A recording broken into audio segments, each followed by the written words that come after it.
Hi guys! Welcome back to Jimbal Tech Duo. Today, I'm more than excited kasi magre-review na naman tayo ng another techie device.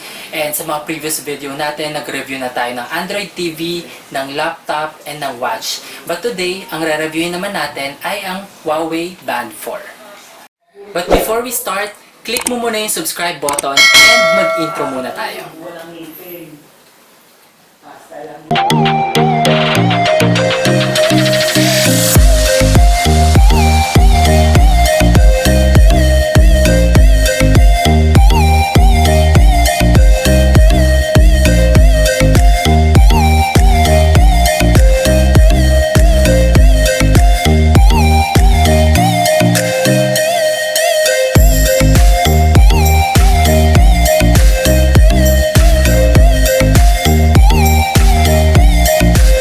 So sa lahat ng mga nag-comment and nag-send ng mga questions nila, thank you so much and I hope that we were able to answer all of your questions. And sa latter part ng video na to, sasagutin namin yung mga napili naming questions coming from you guys. So ito na nga guys, yung Huawei Band 4. So I got this for free 2 months ago pero ngayon ko pa lang siya i-unbox. So hindi ko pa talaga alam kung ano yung nasa loob niya. So before we start, ano nga ba ang Fit Band? So like Huawei Band 4. So ang Fit Band, ito yung kadalasang makikita nating suot ng mga fitness enthusiasts, especially to those who are working out. So para saan ba ang Fit Band? So aside from being a watch, nagagamit din natin to para ma-monitor yung mga basic vital signs natin like heart rate. Aside from that, using this Huawei Band 4, we can also monitor the total steps that we have taken for the day and even the total calories that we were able to burn. So yung Huawei Band 4, meron siyang 3 available colors. So meron siyang black, meron siyang amber, and sakura pink. And in my case, I got the black one. For me, personally, I like the color black kasi tayo minsan pagka nagja-gym, any color sinusuot natin, minsan pa nga neon. But with black, definitely, magmamatch siya sa kahit anong color ng outfit natin. So guys, ang dami ko masyadong sinasabi, so let's start the unboxing. So eto guys, yung itsura ng Huawei Band 4 physically, makikita natin dito sa box yung design niya. At the back of the box, makikita natin yung mga features ng Huawei Band 4. So, first off, meron tayong plug and charge. Ibig sabihin nito, very easy lang yung pag-charge niya. Second one is creative watch faces. Ito naman yung wallpaper ng watch natin na pwede nating palitan from time to time.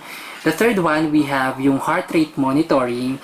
Ito yung minention ko kanina na pwede nating ma-monitor yung heartbeat natin for specific period of time like per minute. And then meron din siyang sleep tracking and dito naman makikita natin kung enough na ba yung sleep na take natin for the night. And then meron din tayong 9 workout modes. So meron siyang different modes na pwede natin i-check later kapag na-open na natin yung mismong Huawei Band 4. And then the last one, ang capacity naman niya in terms of water resistant is kaya niya up until 50 meters deep.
few moments later.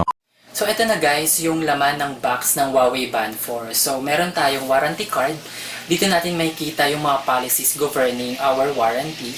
And then meron din tayong quick start guide. Meron tayong basic instructions on how to operate yung Huawei Band 4. And of course, yung pinaka-device natin na Huawei Band 4.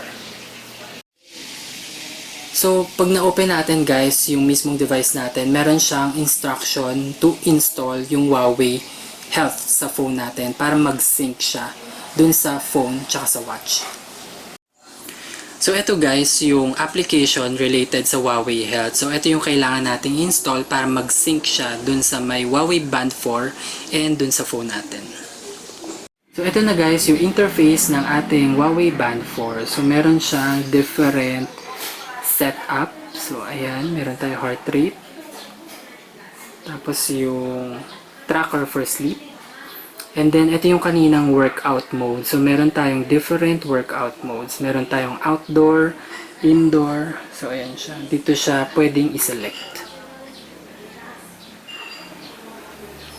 So, basically, ganyan siya guys kapag ka nakasync na yung Huawei Band 4 sa inyong Android phone.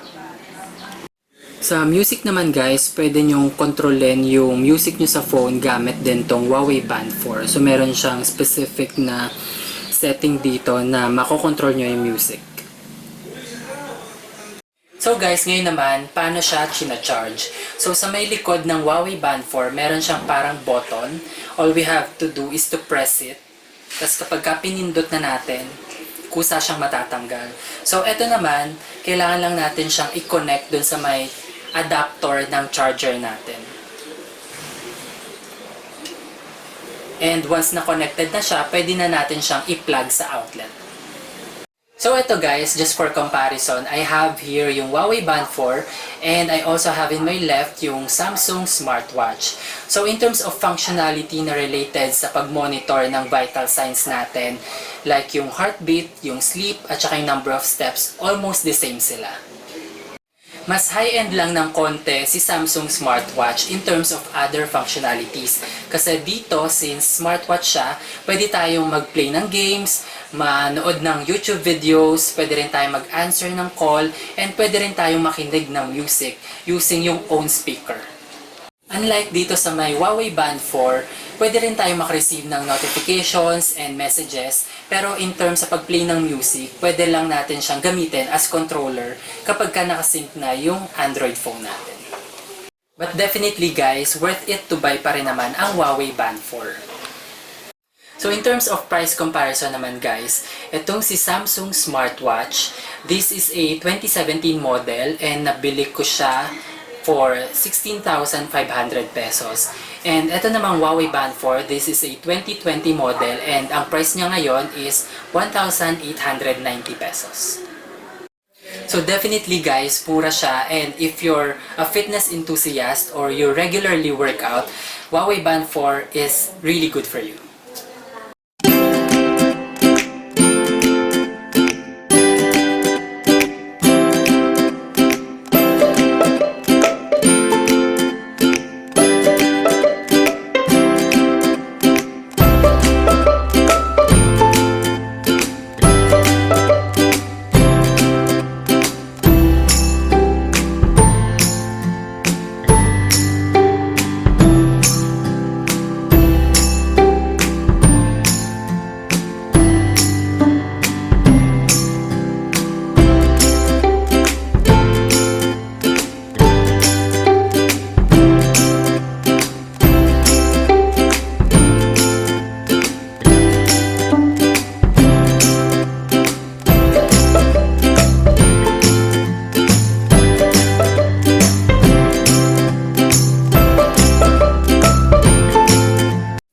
So at this point guys, we would also like to accommodate yung mga questions na nare-receive namin from other videos.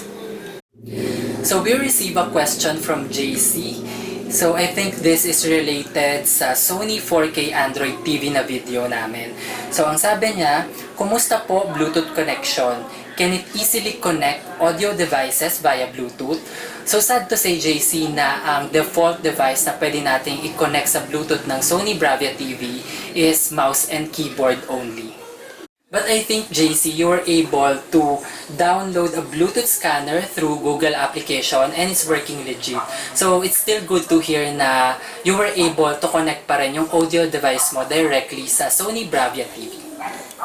So we got another question from Rila, and I think this is related sa Asus laptop video. So ang sabi niya, ask ko lang po kung meron nang naka-include na MS Word, PowerPoint, and Excel kapag pinurchase po yan sa mall. So in my case, Rila, wala siyang kasamang MS Office software. So I had to buy a separate MS Office na license worth 5,000 pesos.